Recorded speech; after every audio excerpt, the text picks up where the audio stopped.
اور यहाँ पर आपको बताएं कि IMF ने पाकिस्तान से मुज़ाकरात का एलामिया जारी कर दिया है।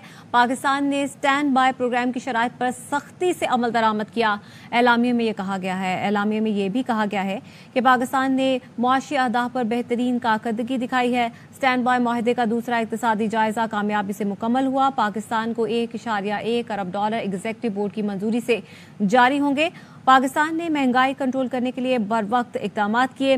पाकिस्तान में महंगाई अहदाफ के मुताबिक कम हो रही है और पाकिस्तान के दोस्त ममालिक इमदादी इदारे इसकी पॉलिसी से मुतमईन है। पाकिस्तान ने पॉलिसी रेट से मुतालिक अहदाफ बेहतर तरीके से हासिल किए।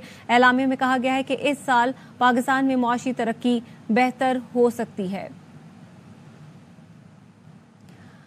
खाकान नजीब साहब इस वक्त हमारे साथ मौजूद हैं, माहिर मईशत हैं वो। खाकान साहब पहले तो बहुत शुक्रिया वक्त देने के लिए। बताइएगा, $1.1 अरब एग्जीक्यूटिव बोर्ड की मंजूरी से जारी होंगे। अब ये एलामिया जारी कर दिया गया है IMF की जानिब से। ये बताइएगा इसके बाद अब क्या महंगाई पर इसका क्या असर पड़ेगा और क्या मुआशी सूरत हाल पाकिस्तान की बेहतर होगी?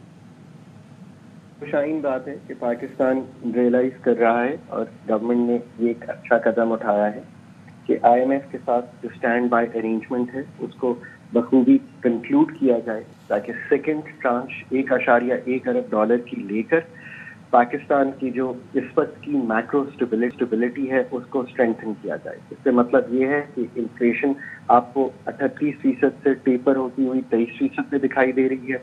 एक रिजर्व्स का बिल्डअप है, $8 अरब पे खड़े हुए हैं। और तीसरा आप ये भी देख रहे हैं कि करंट अकाउंट का जो खसारा है वो पहले 7 माह में $1 अरब आया है, जो कि पिछले साल इस वक्त कोई $4 अरब के करीब था। ये IMF की एडजस्टमेंट्स यानी जो हमने की, यानी कि मॉनेटरी टाइटनिंग, पाकिस्तान की प्राइसिंग एडजस्टमेंट, थोड़ी सी policy adjustments on the tax, इन सब ने एक तकवीत दी है हमारी स्टेबिलिटी को। तो इसको कंटिन्यू करना ज़रूरी है। ये भी याद रखिए कि जो IMF के साथ आपकी बातचीत होती है उसमें अभी भी इस फाइनेंशियल ईयर में और भी एडजस्टमेंट्स जो हैं वो सामने आएंगी और उसमें पावर और गैस की टैरिफ एडजस्टमेंट्स हैं। उसमें एक प्राइमरी बैलेंस यानी कि हमारा जो खसारा है जो प्राइमरी का उसको सरप्लस में रखना और प्राइमरी बैलेंस को वो करने के लिए आपको अपनी ऑस्टेरिटी को और स्ट्रेंथन करना पड़ेगा और मॉनेटरी टाइटनिंग आई थिंक थोड़ा सा कंटिन्यू करनी पड़ेगी ताकि जो आपकी इस वक्त थोड़ी सी टेपर होती हुई इन्फ्लेशन है वो कंटिन्यू करे। मैंने हमेशा ये कहा है कि IMF is a necessary condition at the moment because Pakistan उसी चैलेंज में है 24वीं बार जो पाकिस्तान पिछले 76 साल में 24 बार कर चुका है। एक बैलेंस ऑफ पेमेंट्स का क्राइसिस, $25 अरब इस साल चाहिए, $25 अरब लगभग अगले साल चाहिए और अगले आने वाले भी 2-3 सालों में ऐसी ही प्रोजेक्शन।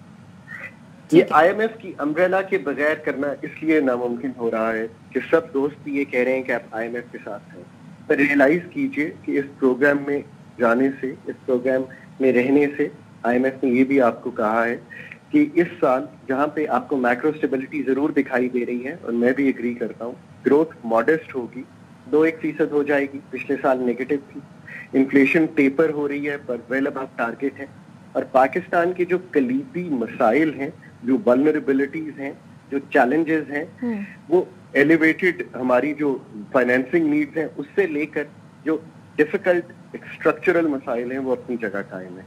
ये वो मौका है पाकिस्तान के लिए कि आज ये फैसला करे कि हम अपने कलीदी मसाइल पाकिस्तान के ग्रोथ के फ्रेमवर्क को तब्दील करने के लिए, पाकिस्तान का एक ब्रोकन फेडरल फिस्कल फ्रेमवर्क है यानी कि पब्लिक फाइनेंसेस को ठीक करने के लिए और पाकिस्तान के एनर्जी सेक्टर की तंजीम नौ करने के लिए हम वो बुनियाद रखेंगे कि हम खुद ये काम करेंगे, इसलिए नहीं कि हमें कोई और कह रहा है बल्कि इसलिए कि हमारी आने वाली नस्लों की बका और पाकिस्तान की करंट आने वाली नस्लों के लिए बड़ा जरूरी है। खाकान नजीब साहब बहुत न्यूज़ को वक्त देने के लिए।